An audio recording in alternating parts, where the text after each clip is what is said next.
بسم اللہ الرحمن الرحیم الحمد للہ رب العالمین والعاقبۃ للمتقین والصلاة والسلام علی سید الانبیاء والمرسلین وعلی آلہ وصحبہ اجمعین اما بعد۔ باب النہی عن الحدیث بکل ما سمع۔ اس باب میں ایک اہم اصول یہ ہے کہ آدمی جو بھی سن لے اسے روایت نہ کرنے لگے، بلکہ جب آدمی کے پاس کوئی روایت آئے تو تین چیزیں ملحوظ رہنی چاہیے۔ پہلی چیز یہ ہے کہ وہ روایت مجہول راوی کی نہ ہو، اور دوسری چیز یہ ہے کہ ظن غالب اس کے صدق کا ہو، اور تیسری چیز یہ ہے کہ کسی کے سامنے ایسی حدیث نہ بیان کی جائے جس کو وہ صحیح طریقے سے نہ سمجھ سکے اور نہ سمجھنے کی وجہ سے غلط فہمی میں مبتلا ہو جائے۔ تو اس باب میں یہ ایک اہم اصول آیا ہے کہ جو بھی بات آدمی سنے اسے روایت نہ کرنے لگے۔ حدیث شریف کے سلسلے میں کذب بیانی جب سنگین گناہ ہے تو ضروری ہے کہ حدیث بیان کرنے سے پہلے اس حدیث کی تحقیق کر لی جائے۔ جب تک حدیثیں مدون نہیں ہوئی تھیں اس وقت تک تو روات کے احوال کے ذریعے تحقیق کی جاتی تھی کہ راوی کیسا ہے، کیا اس کے احوال ہیں، اور ضبط و اتقان اس کا کیسا ہے۔ اب حدیث کی کتابوں کے بارے میں تحقیق ضروری ہے، کیونکہ حدیث کی جو کتابیں ہیں ان میں سے بعض تو ایسی ہیں کہ ان کے اندر صحیح حدیثیں، ضعیف حدیثیں، بلکہ موضوع احادیث بھی لکھ دی گئی ہیں۔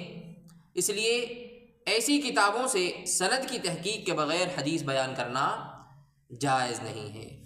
لیکن بعض کتابیں ایسی بھی ہیں جو صحت کے التزام کے ساتھ لکھی گئی ہیں، یعنی ان کتابوں کے اندر صرف صحیح احادیث ہی کو درج کیا گیا ہے۔ تو ایسی کتاب جو ہیں، ایسی جو بھی کتابیں ہیں ان پر ایک عام مسلمان اعتماد کر سکتا ہے اور ان کتابوں سے احادیث کو بیان کر سکتا ہے۔ دیکھیے عبارت وَبِهِ قَالَ حَدَّثَنَا عُبَيْدُ اللَّهِ بْنُ مُعَاذٍ الْعَنبَرِيُّ قَالَ حَدَّثَنَا أَبِي قَالَ وَحَدَّثَنَا مُحَمَّدُ بْنُ الْمُثَنَّى قَالَ حَدَّثَنَا عَبْدُ الرَّحْمَنِ بْنُ مَهْدِيٍّ قَالَ حَدَّثَنَا شُعْبَةُ۔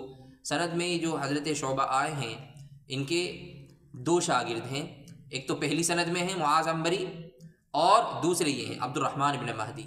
تو یہ شعبہ جو ہیں نقل کرتے ہیں عن خبیب بن عبد الرحمن عن حفص بن عاصم، اور سند کے اخیر میں جو آئے ہیں حفص بن عاصم یہ صحابی نہیں ہیں بلکہ یہ تابعی ہیں۔ اب یہاں آپ ملاحظہ کریں کہ تابعی نے صحابی کا نام لیے بغیر قال رسول اللہ کہا ہے، تو یہ روایت مرسل ہو گئی۔ ٹھیک ہے، مرسل وہ حدیث ہے جس کو تابعی نے واسطے کا ذکر کیے بغیر رسول اللہ صلی اللہ علیہ وسلم سے نقل کیا ہو۔ تو حفص بن عاصم جو کہ تابعی ہیں وہ کہتے ہیں کہ اللہ کے رسول صلی اللہ علیہ وسلم نے ارشاد فرمایا آدمی کے جھوٹا ہونے کے لیے یہ کافی ہے کہ جو بات بھی سنے بیان کر دے۔ دیکھیے کفا یہ فعل ہے اور با زائدہ ہے، المرئی مفعول بھی ہے، اور کذباً تمیز ہے، اور آگے ان یحدث بکل ما سمع یہ جملہ مصدر کی تعویل میں ہو کر کفا کا فاعل ہے۔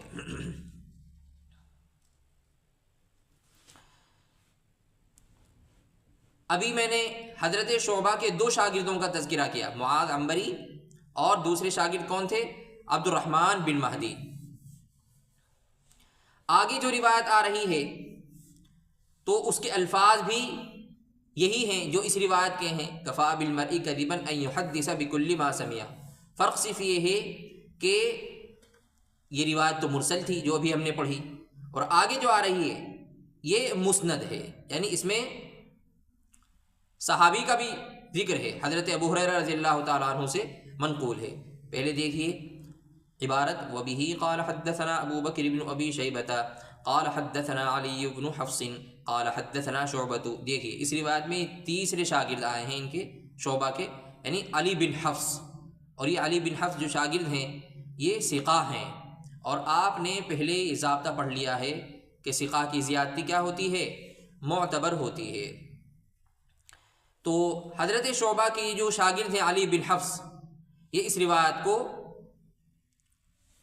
صحابی کا نام لے کر بیان کرتے ہیں، یعنی یہ روایت مرفوع ہے، اوپر روایت جو گزری وہ مرسل تھی۔ عن خبیب بن عبد الرحمن عن حفص بن عاصم عن ابی ہریرہ عن النبی صلی اللہ علیہ وسلم بمثل ذلک۔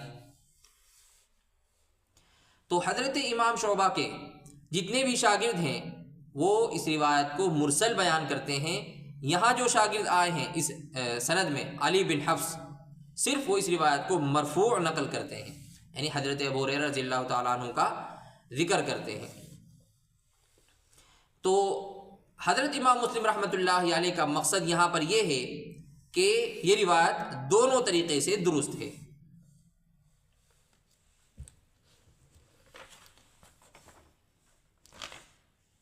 جی آگے کی روایت ملاحظہ کریں۔ وَبِهِ قَالَ حَدَّثَنِي يَحْيَى بْنُ يَحْيَى قَالَ أَخْبَرَنَا حُشَيْمٌ۔ حشیم یہ مدلس ہے، اور مدلس جب تک سماع کی تصریح نہ کرے اس کی حدیث معتبر نہیں ہوتی۔ یہ بات بھی آپ نے پڑھ لی ہے کہ مدلس جب تک سماع کی تصریح نہ کرے اس کی روایت معتبر نہیں ہوتی۔ لیکن اگر صحیحین میں کوئی مدلس راوی آئے تو یہ کہا جائے گا کہ حضرات شیخین کو اس کے سماع کی تحقیق پہلے سے تھی۔ چنانچہ یہاں یہ حشیم جو آئے ہیں یہ کیا ہیں؟ مدلس ہیں۔ تدلیس اور مدلس کا کیا حکم ہے یہ بھی آپ نے ملاحظہ کیا کہ مدلس کی روایت اس وقت تک معتبر نہ ہوگی جب تک کہ وہ سماع کی تصریح نہ کرے۔ مدلس راویوں پر باضابطہ علماء کرام نے کتابیں بھی لکھی ہیں، ان میں سے ایک کتاب کا نام ہے التبیین لاسماء المدلسین، یہ حضرت خطیب بغدادی کی ہے۔ حضرت خطیب بغدادی کی وفات 463 ہجری کے اندر ہے، اور اسی نام کی التبیین لاسماء المدلسین کے نام کی ایک اور کتاب ہے، اور اس کے مصنف حضرت برہان الدین حلبی ہیں۔ برہان الدین حلبی کی جو وفات ہے وہ سن 841 ہجری کے اندر ہے۔ اور تیسری کتاب کا نام ہے طبقات المدلسین، یہ حافظ ابن حجر عسقلانی رحمۃ اللہ علیہ کی ہے، اور ابن حجر رحمۃ اللہ علیہ کی وفات 852 ہجری کے اندر ہے۔ اور ایک اور کتاب چوتھی مدلس راویوں کے اوپر، اس کا نام ہے اسماء المدلسین۔ اسماء المدلسین کے مصنف حضرت علامہ جلال الدین سیوطی رحمۃ اللہ علیہ ہیں۔ جلال الدین سیوطی رحمۃ اللہ علیہ کی وفات 911 ہجری کے اندر ہے۔ تو سند میں حشیم کا تذکرہ ہے، چونکہ یہ مدلس ہیں، اس مناسبت سے مدلس راویوں پر جو کتابیں لکھی گئی ہیں ان کا تذکرہ کر دیا گیا ہے۔ تدلیس کس کو کہتے ہیں؟ تدلیس آپ جانتے ہیں، یعنی بعض دفعہ راوی کا نام اس طرح حذف کر دیا جاتا ہے کہ اس کا اندازہ نہ ہو پائے، اس کو تدلیس کہتے ہیں۔ تو حشیم مدلس ہیں، تدلیس کیا کرتے تھے، لیکن چونکہ مسلم شریف کے اندر حشیم کا تذکرہ آیا ہے تو کیا کہا جائے گا؟ یہ کہا جائے گا کہ حضرت امام مسلم رحمۃ اللہ علیہ کو اس مدلس راوی کے سماع کی تحقیق تھی، اس لیے انہوں نے اس مدلس راوی کا یہاں تذکرہ کر دیا، یعنی اس کی سند کو لے کر آ گئے ہیں۔ عن سلیمان التیمی عن ابی عثمان النہدی قال قال عمر بن الخطاب، حضرت عمر بن خطاب رضی اللہ تعالیٰ عنہ فرماتے ہیں بحسب المرء من الكذب ان يحدث بكل ما سمع، انسان کے جھوٹا ہونے کے لیے یہ کافی ہے کہ جو بات بھی سنے بیان کر دے۔ پیچھے جو الفاظ آئے ہیں وہ تو فعل با فاعل کی ترکیب تھی، اور یہ بحسب المرء من الكذب ان يحدث بكل ما سمع یہ مبتدا خبر کی ترکیب ہے۔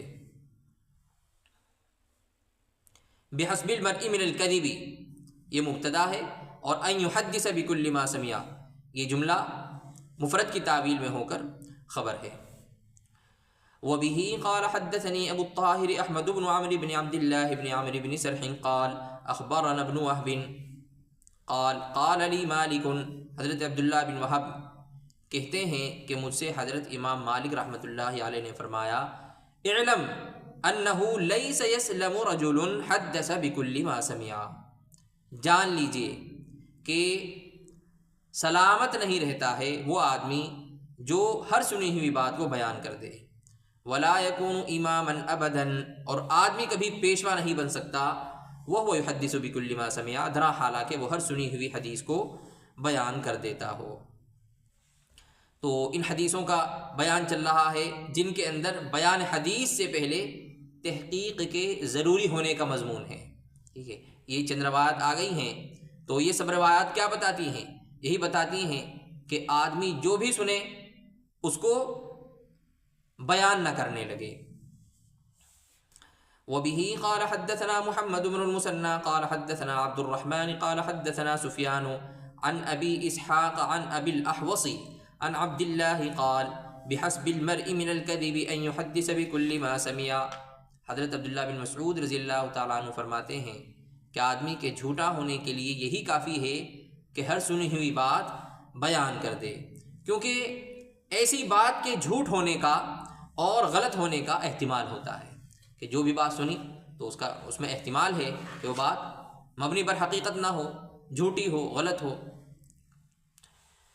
وبه قال حدثنا محمد بن المثنى قال سمعت عبد الرحمن بن مهدي يقول، ابن مہدی فرماتے ہیں لا يكون الرجل اماما يقتدى به، آدمی کبھی ایسا امام یعنی پیشوا راہبر نہیں بن سکتا جس کی اقتدا کی جائے، پیروی کی جائے.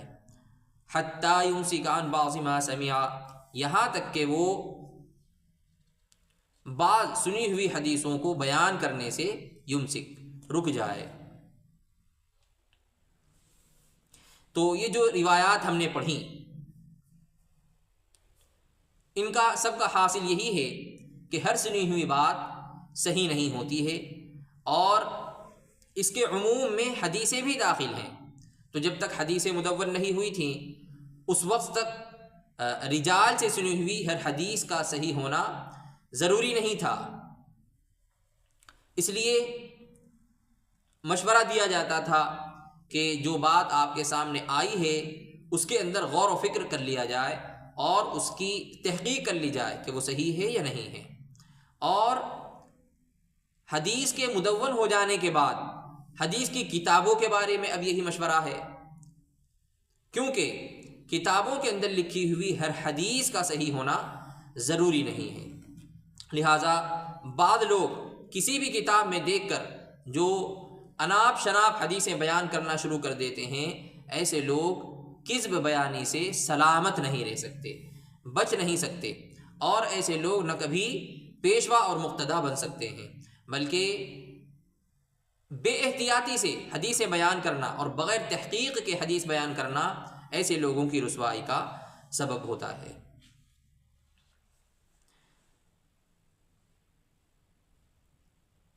جو آدمی بے تحقیق باتیں اور بے تحقیق حدیثیں بیان کرتا ہے، ایسے آدمی کے اوپر سے عوام کا اعتماد اٹھ جاتا ہے، اور بعد میں اگر وہ کوئی صحیح حدیث بھی بیان کرے تو پھر اس کی بیان کردہ حدیث کی لوگ کیا کرتے ہیں؟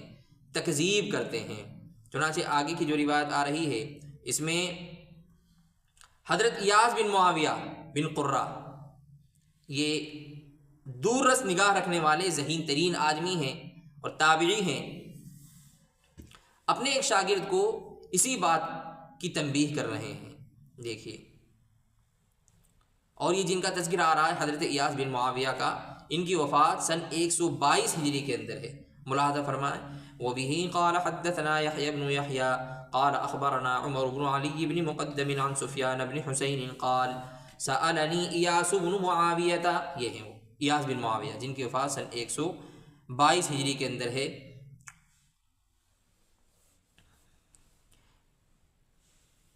ان کی ذکاوت اور ان کی فہم و بصیرت اور فصاحت و بلاغت ضرب المثل تھی. حضرت سفیان بن حسین کہتے ہیں کہ مجھ سے حضرت ایاس بن معاویہ نے کہا انی اراک قد کلفت بعلم القرآن، کہ میں علم تفسیر کے ساتھ تمہاری دلچسپی دیکھ رہا ہوں. فقرأ علی سورۃ وفسر، سو تم میرے سامنے کوئی سورت پڑھ کر اس کی تفسیر بیان کرو. حتی انظر فیما علمت یا فیما علمت، متکلم کا صیغہ بھی اس کو پڑھ سکتے ہیں. اگر یہ متکلم کا صیغہ ہو تو اس کا معنی ہوگا کہ میں اپنی معلومات کی بنیاد پر تم کو دیکھوں، جانچوں۔ اور اگر مخاطب کا صیغہ فیما علمتا تو اس کا مطلب ہوگا تاکہ میں دیکھوں کہ تم نے کیا سیکھا ہے۔ قال ففعلت، سفیان کہتے ہیں ففعلت تو میں نے ایسا کیا، یعنی حکم کی تعمیل کی۔ فقال لی، تو حضرت ایاس نے مجھ سے کہا احفظ علی ما اقول لک، حالا یہاں من کے معنی احفظ منی ما اقول لک، جو میں تم سے کہہ رہا ہوں اس کو محفوظ رکھو۔ ایاک والشناعۃ فی الحدیث، اناپ شناپ حدیثیں بیان کرنے سے بچو۔ فإنه قلما حملها أحد إلا ذل في نفسه وكذب في حديثه، کیونکہ عام طور پر یہی دیکھنے میں آیا ہے کہ جو شخص ایسا کرتا ہے وہ خود ہی رسوا ہو جاتا ہے اور حدیث کے بارے میں اس کی تکذیب کی جاتی ہے۔ ابھی جب باب شروع ہوا تھا تو یہ بات میں نے ذکر کی تھی کہ اہم اصول اس باب کے اندر یہ بیان کیا گیا ہے کہ آدمی جو بھی سنے اس کو بیان نہ کرنے لگے، بلکہ 3 باتوں کا لحاظ رکھے۔ ان میں سے تیسری بات یہی میں نے ذکر کی تھی کہ ہر حدیث ہر شخص کے سامنے بیان نہیں کرنی چاہیے۔ بسا اوقات ایسا ہوتا ہے کہ آدمی کم فہم ہوتا ہے اور اس کے اندر حدیث کے معنی کو سمجھنے کی استعداد نہیں ہوتی ہے۔ جب استعداد کامل نہیں ہوتی، حدیث کا صحیح مفہوم نہیں سمجھ سکتا وہ آدمی، تو وہ حدیث اس کے لیے فتنہ بن جاتی ہے۔ جیسے احکام کی حدیثیں ہیں جن کے مفہوم کے اندر مجتہدین کرام کا اختلاف ہوا ہے، تو ایسی احادیث اگر تشریح کے بغیر عام لوگوں کے سامنے بیان کی جائیں گی تو لوگوں کے لیے وہ احادیث کیا ہو جائیں گے؟ الجھن کا سبب ہوں گی۔ تو اسی بات پر حضرت ابن مسعود رضی اللہ تعالیٰ عنہ تنبیہ فرما رہے ہیں۔ دیکھیے آگے یہ تنبیہ آ رہی ہے ابن مسعود رضی اللہ عنہ کی۔ وَبِهِ قَالَ حَدَّثَنِي أَبُو الطَّاهِرِ وَحَرْمَلَةُ بْنُ يَحْيَى قَالَ أخبرنا ابن وهب قال أخبرني يونس عن ابن شهاب عن عبيد الله بن عبد الله بن عتبة أن عبد الله بن مسعود قال، حضرت ابن مسعود رضی اللہ تعالیٰ عنہ فرماتے ہیں ما انت بمحدث قوما حدیثا، نہیں ہو تم بیان کرنے والے کسی قوم سے کوئی ایسی حدیث لا تبلغه عقولهم، جس تک نہ پہنچے ان کی عقلیں، الا كان لبعضهم فتنہ، مگر ہوگی وہ ان میں سے بعض کے لیے فتنہ۔ حضرت علی رضی اللہ تعالیٰ عنہ اس مضمون کو اس انداز میں بیان کرتے ہیں حدث الناس بما یعرفون، کہ لوگوں کے سامنے حدیثیں بیان کرو ایسے کہ جس طریقے سے وہ احادیث کے مفہوم کو صحیح طور پر سمجھ لیں۔ اتحبون ان یکذب اللہ ورسولہ، کیا تم یہ چاہتے ہو کہ اللہ اور اس کے رسول کی تکذیب کی جائے؟ یعنی جس کے اندر حدیث کو سمجھنے کی صلاحیت نہیں ہے، ان کے سامنے بغیر تشریح کے احادیث بیان کر دی جائیں گی تو وہ ان کے لیے فتنہ بنیں گی اور ان کو اللہ رسول کی صداقت میں اور حقانیت میں تذبذب ہوگا۔